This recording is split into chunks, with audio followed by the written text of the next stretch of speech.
आज हम जानने वाले हैं इस संसार की सबसे पहली प्रेम कहानी के बारे में, जिसमें न कोई शर्त थी, न कोई बंधन, बस एक दृढ़ता थी, एक श्रद्धा थी।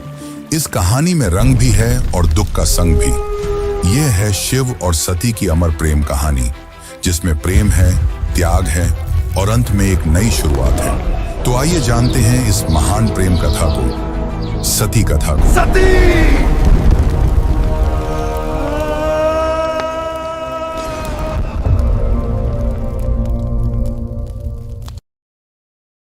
सृष्टि के आरंभिक काल की बात है, जब ब्रह्मा ने अपने मानस पुत्रों को रचा। उन्हीं में से एक थे दक्ष प्रजापति, अत्यंत बुद्धिमान परंतु उतने ही अहंकारी। दक्ष को अपनी योग्यता, अपनी शक्ति और अपने सृष्टिकर्ता के कुल से उत्पन्न होने का बड़ा अभिमान था। उसने वर्षों की तपस्या की और देवताओं से वरदान पाए संतान की प्राप्ति के लिए। उसकी यह तपस्या रंग लाई और उसे एक अत्यंत दिव्य कन्या की प्राप्ति हुई, वही जिसे हम आज देवी सती के नाम से जानते हैं। सती का जन्म किसी साधारण कन्या की भांति नहीं हुआ था। उनका स्वरूप स्वयं शक्ति का अंश था। कहते हैं वह स्वयं आदि शक्ति का अवतार थी। दक्ष को अपनी पुत्री पर गर्व था, लेकिन साथ ही उसके मन में एक अभिलाषा थी कि वह अपनी इस कन्या का विवाह किसी महान देवता, किसी वैभवशाली राजकुमार या किसी प्रतिष्ठित गृहस्थ से करेगा। उसे यह कल्पना भी नहीं थी कि उसकी पुत्री का हृदय वहां बन चुका है, जहां वैभव का कोई मोल नहीं, जहां वैराग्य ही आभूषण है, भगवान शिव। देवी सती बचपन से ही विचित्र स्वभाव की थी। अन्य कन्याओं की तरह ना तो उन्हें श्रृंगार में रुचि थी, ना ही राजसी जीवन की भव्यता में। जब जब वह शिव की चर्चा सुनती, जब किसी आर्षि द्वारा शिव की महिमा का वर्णन होता, उनका हृदय गहरे भावों से भर उठता। शिव जो श्मशानवासी हैं, जो मृग चर्म धारण करते हैं, जो भस्म रमाते हैं और सर्पों को आभूषण की तरह पहनते हैं। आम कन्याओं के लिए यह भय का कारण होता, पर सती के लिए यही शिव उनके अंतर्मन में बस चुके थे। धीरे धीरे यह आकर्षण भक्ति में बदला और भक्ति प्रेम में। अब सती का एक ही लक्ष्य था, शिव को पति रूप में प्राप्त करना। पर यह मार्ग आसान नहीं था। जब दक्ष को सती की इच्छा का आभास हुआ तो वह क्रोधित हो उठा।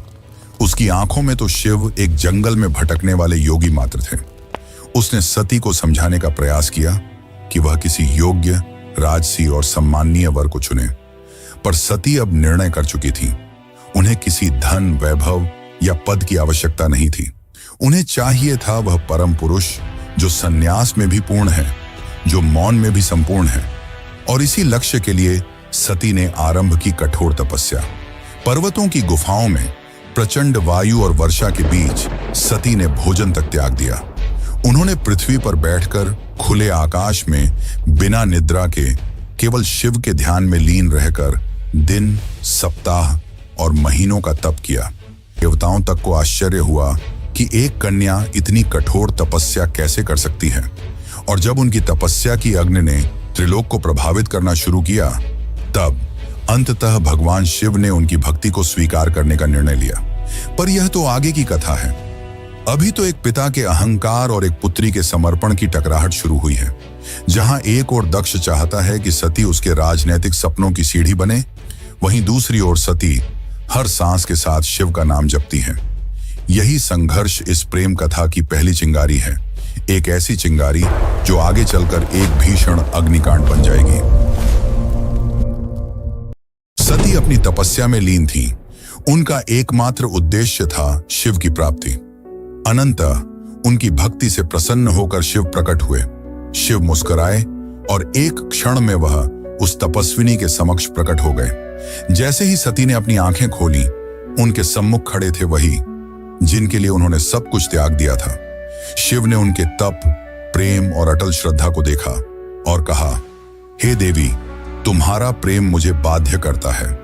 आज मैं तुम्हें अर्धांगिनी के रूप में स्वीकार करता हूं। इस वचन के साथ पूरे ब्रह्मांड में आनंद की लहर दौड़ गई। देवताओं ने पुष्प वर्षा की और फिर आया वह शुभ दिन जिसका साक्षी स्वयं ब्रह्मा, विष्णु और सारे लोग हुए। शिव और सती का दिव्य विवाह। शिव बारात लेकर स्वयं कैलाश से निकले, पर यह कोई साधारण बारात नहीं थी। इसमें भूत, प्रेत, पिशाच, नाग, सिद्ध, योगी, अर्षि, देवता सब सम्मिलित थे। शिव की सवारी नंदी थी, शरीर पर भस्म, जटा से गंगा, गले में नाग। यह स्वरूप देख सभी स्त्रियां भयभीत हो उठी, पर सती के चेहरे पर गर्व था। उन्हें अपने शिव पर गर्व था। वैभव नहीं, सत्य का स्वरूप थे वह। विवाह का आयोजन राजसी नहीं था, पर दिव्यता से भरा हुआ था। स्वयं ब्रह्मा ने मंत्रोच्चारण किया, विष्णु ने कन्यादान किया और समस्त लोगों ने इस मिलन का स्वागत किया।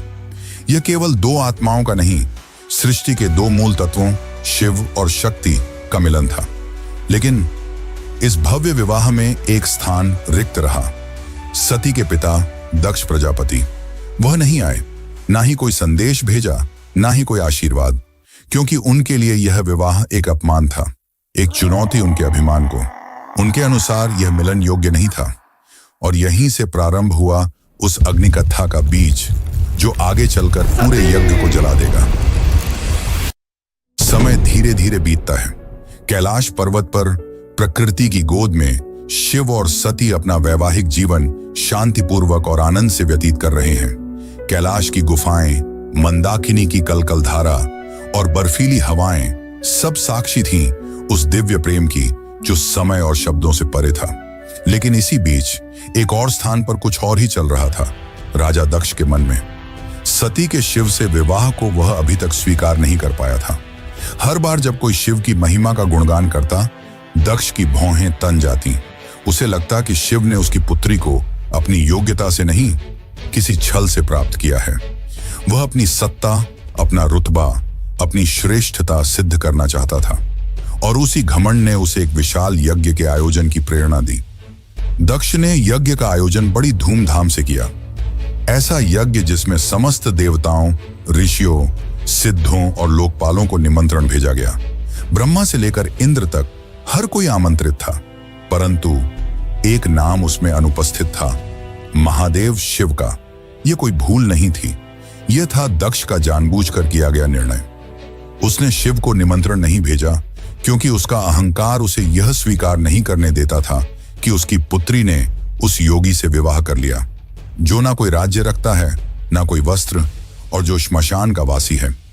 दक्ष को लगता था कि शिव को यज्ञ में आमंत्रित करना उसके सम्मान के विरुद्ध होगा। जब यज्ञ की तैयारियां चल रही थीं, उसी समय सती ने इस आयोजन की बात सुनी।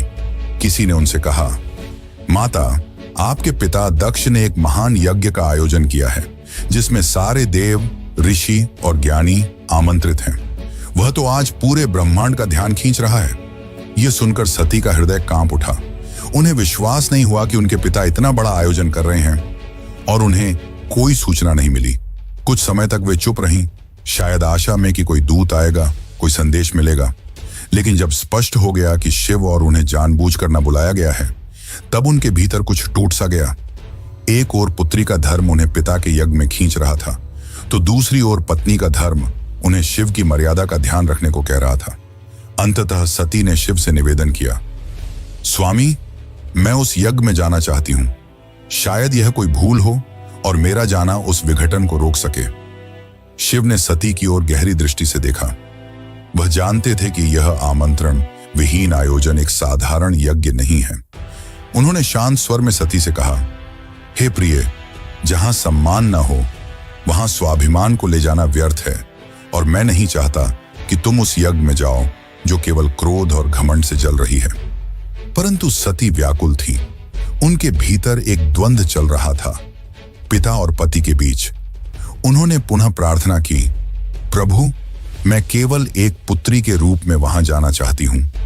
मैं पिता से बात करूंगी, शायद वह बदल जाए, शायद उनके मन का विष उतर जाए। शिव ने इस बार उन्होंने अनुमति दे दी।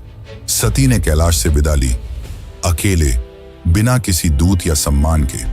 वह एक बेटी थी जो अपने पिता से स्नेह की अपेक्षा लेकर जा रही थी, लेकिन उन्हें झांत नहीं था कि उस यज्ञ में उनका स्वागत नहीं, अपमान प्रतीक्षा कर रहा है। सती जब यज्ञ स्थल पर पहुंची तो उनके मन में उम्मीद थी कि पिता के नेत्रों में बेटी को देखकर कोमलता जगेगी, उनके मुख से स्वागत के शब्द निकलेंगे। लेकिन जब उन्होंने यज्ञ स्थल में प्रवेश किया तो सन्नाटा पसर गया। कोई स्वागत नहीं हुआ, कोई आसन नहीं दिया गया, जैसे वो वहां उपस्थित ही न हो। वहां बैठे देवताओं की आंखों में असहायता थी। सती ने पिता की ओर देखा, धीमे स्वर में कहा, पिताश्री, क्या आप नहीं चाहेंगे कि आपकी पुत्री भी इस पावन यज्ञ में सम्मिलित हो? दक्ष ने ठंडी हंसी के साथ उत्तर दिया, पुत्री, जिस दिन तूने उस नग्न भस्म रमाए श्मशान में विचरने वाले औघड़ को अपना पति चुना, उसी दिन तू मेरी पुत्री नहीं रही। दक्ष का स्वर ऊंचा हो रहा था और उसके शब्द जैसे शिव के लिए विष से भरे बाण हो। यह सुनकर सती की आत्मा कांप उठी थी। यह केवल अपमान नहीं था, यह शिव के उस स्वरूप का तिरस्कार था जो समस्त सृष्टि का आधार है। वे उठी, सभा की ओर देखा और बोली, तुम सब यहां धर्म की बात करने आए हो, यज्ञ की बात करते हो, पर जिस शिव के बिना कोई यज्ञ संपन्न ही नहीं हो सकता, उसी शिव का तुम अपमान करते हो। फिर उन्होंने आगे कहा, जिसे तुम औघड़ कहते हो वही काल का भी काल है। जिसे तुम श्मशानवासी कहकर हंसते हो वही मृत्यु से परे है, और जिसे तुम भस्मधारी कहते हो वही भस्म से मोह को जलाता है। उनकी आंखों में आंसू थे, लेकिन स्वर तेज था, ऐसा तेज कि स्वयं देवता भी सिर झुका लें। सभा स्तब्ध थी, कोई उत्तर नहीं दे सका, लेकिन सती का हृदय अब टूट चुका था। उन्होंने कहा, जिस शरीर ने आज मेरे प्रभु का अपमान सुना है, वह शरीर अब इस संसार के योग्य नहीं, और वे सीधे यज्ञ कुंड की ओर बढ़ी। वहां उपस्थित देवता उन्हें रोकना चाहते थे, पर सती अब कोई नारी नहीं थी, वह साक्षात अग्नि बन चुकी थी। उन्होंने अपने नेत्र बंद किए, शिव का स्मरण किया और अग्नि में कूद गईं। उनके चेहरे पर भय नहीं था, बल्कि एक शांति थी, एक समर्पण था जो पूरे यज्ञ मंडप को झकझोर गई। अब इस यज्ञ की अग्नि से वो तूफान उठने वाला था जो पूरे को तबाह कर सकता था। तो चलिए अब जानते हैं आगे की कथा। लेकिन उससे पहले अगर आपको वीडियो अच्छी लग रही है तो वीडियो को लाइक जरूर करें और कमेंट में लिखें, हर हर महादेव। कैलाश पर शांति थी, पर वह शांति तूफान से पहले की थी। जब भगवान शिव को यह ज्ञात हुआ कि उनकी अर्धांगिनी अग्नि में समर्पित हो गई, तो उनके हृदय में तूफान उमड़ पड़ा। आंखों में वेदना, मन में शून्यता और आत्मा में आग। ये वो शिव थे जिनका क्रोध ही प्रलय कहलाता है। शिव अपनी समाधि से उठे, उनकी जटाएं लहराईं, नेत्र रक्तिम हो उठे और सारा ब्रह्मांड कांप उठा। फिर अपने दोनों हाथों से अपनी जटाएं पकड़ी और उन्हें पृथ्वी पर पटक दिया। उसी क्षण पृथ्वी फटी और उस क्रोध की ज्वाला से प्रकट हुआ एक रूप, भयंकर, तेजस्वी और अजेय, वीरभद्र। वीरभद्र कोई सामान्य योद्धा नहीं था, वह शिव के विकराल रूप का अंश था। उसका शरीर अग्नि सा दीप्यमान था, आंखों में प्रतिशोध की ज्वाला, हाथ में तलवार। उसका प्रकट होना सृष्टि के संतुलन को डगमगाने लगा था। वीरभद्र प्रचंड गति से दक्ष के यज्ञ की ओर बढ़ चला।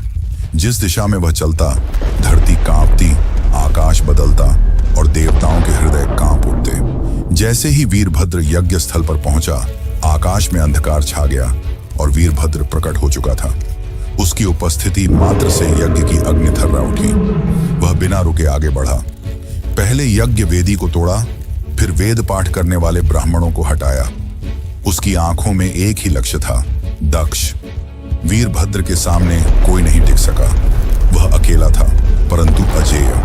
उसके प्रत्येक प्रहार में शिव का शाप था और हर गर्जना में सती का विलाप। अंततः वह दक्ष के सामने पहुंचा। दक्ष अब भी अपने अभिमान में डूबा था।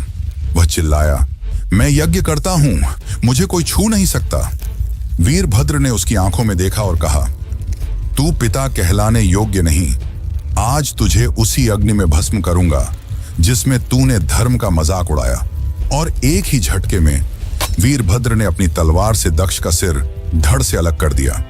पूरी सभा में सन्नाटा छा गया। देवता स्तब्ध रह गए। यज्ञ की अग्नि बुझ गई और पृथ्वी पर सिर्फ राख रह गई।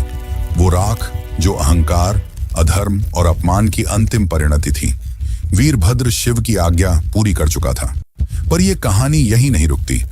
अब आएगा वो क्षण जब शिव स्वयं यज्ञ स्थल पर पहुंचेंगे, सती के शव को उठाएंगे और सृष्टि में संतुलन डगमगाएगा। जब महादेव यज्ञ स्थल पर पहुंचे, उन्होंने सती के जले हुए शरीर को देखा। वह दृश्य ऐसा था जिसने स्वयं काल को रुला दिया। शिव ने धीरे से कंपाते हाथों से अपनी सती को बाहों में उठा लिया। उनकी आंखों से आंसू थे और फिर वह चल पड़े। शिव सती के शव को अपनी गोद में लिए पूरे ब्रह्मांड में भटकने लगे। उस विरह में जो पूरे ब्रह्मांड को भयभीत कर रहा था, ब्रह्मांड असंतुलित होने लगा। देवता भयभीत हो उठे। यदि शिव यूं ही विलाप करते रहे तो सृष्टि का संतुलन टूट जाएगा, प्रलय आ जाएगा। तब सभी देवता भगवान विष्णु के पास पहुंचे और उनसे सृष्टि को बचाने की प्रार्थना की। तब विष्णु ने अपना सुदर्शन चक्र चलाया। जैसे ही सुदर्शन चक्र चला, उसने सती के शरीर को टुकड़ों में विभाजित कर दिया। शिव कुछ क्षणों के लिए रुके पर प्रतिरोध नहीं किया। यह सृष्टि के लिए आवश्यक था। जहां जहां सती के अंग गिरे वहां दिव्य ऊर्जा फैल गई। पृथ्वी के वे स्थान शक्ति से भर उठे और वहीं बने शक्तिपीठ। ये कोई सामान्य स्थल नहीं थे, ये उस अमर प्रेम की गवाही थे जो शिव और सती के बीच था। ये थे वे स्थान जहां स्त्री, शक्ति, प्रेम, बलिदान और भक्ति सब कुछ एक साथ साकार हुए। कुछ स्थानों पर सती की आंखें गिरीं, कहीं उनका हृदय, कहीं उनके केश, तो कहीं उनके चरण, और हर स्थान एक केंद्र बन गया मां शक्ति का, जो हर रूप में पूजनीय हुई। कभी दुर्गा, कभी भैरवी, कभी भवानी। यही वे स्थान हैं जिन्हें आज हम कामाख्या, वैष्णो, ज्वाला, हिंगलाज और तारापीठ जैसे नामों से जानते हैं।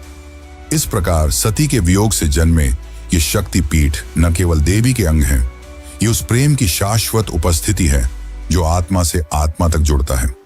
शिव अंततः हिमालय लौटे, पर अब वह ध्यान मग्न हो गए। वर्षों तक एक चट्टान की भांति बैठ गए, समाधि में डूबे। ना शब्द, ना गति, ना भावना, बस मौन और सती की स्मृति। काल की धारा आगे बढ़ती है, युग बदल जाते हैं, पर कुछ कहानियां समय की सीमाओं से परे होती हैं, और सती की कथा उन्हीं में से एक है। वह प्रेम जो अग्नि में तपकर शुद्ध हुआ था, वह विरह जो तांडव बन गया था।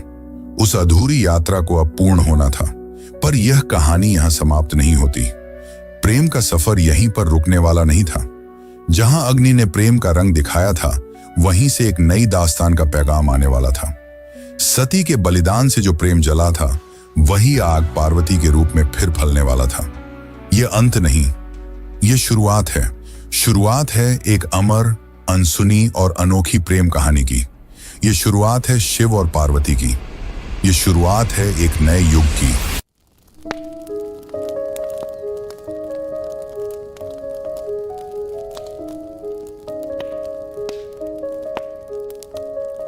दारुण करुण सत्य सारिका अपरिजय शिवरायिका अबला जड़ पथिर पालिका हरदासिका सदारिका बलनि कुशैकराग्रा नक्ति नृत्ना भवसारिका किन कर्तास्मान स वैष्णव जल्पतो किनो प्रमुञ्च प्रतिधृत नयना मृदता बलनि किमु विव्रता किना प्रशम्य विषकञ्जकं नरमतः सदा सेनादिशति वेदसमर्यां धरे दूरनुभवा पवनिर्वणसुता विनिगीयमाण सर्गा सर्वयस्तोमिनी मता किञ्चयोदास्यमभ्या खिन्ना हार्दकुक्तिजातयानं हन्ति त्रच्छ्रुतिबद्धप्रजल्पं क्रुद्धा धरे दुरनुभवा भवनिर्वणसुता हृदि धृतनयनमृदता प्रबलनि किं विभ्रतः किन प्रशम्य विषकञ्जकं नर्मतः सदा सेनादिशति वेदसमर्यां धरे दुरनुभवा पवनिर्वणसुता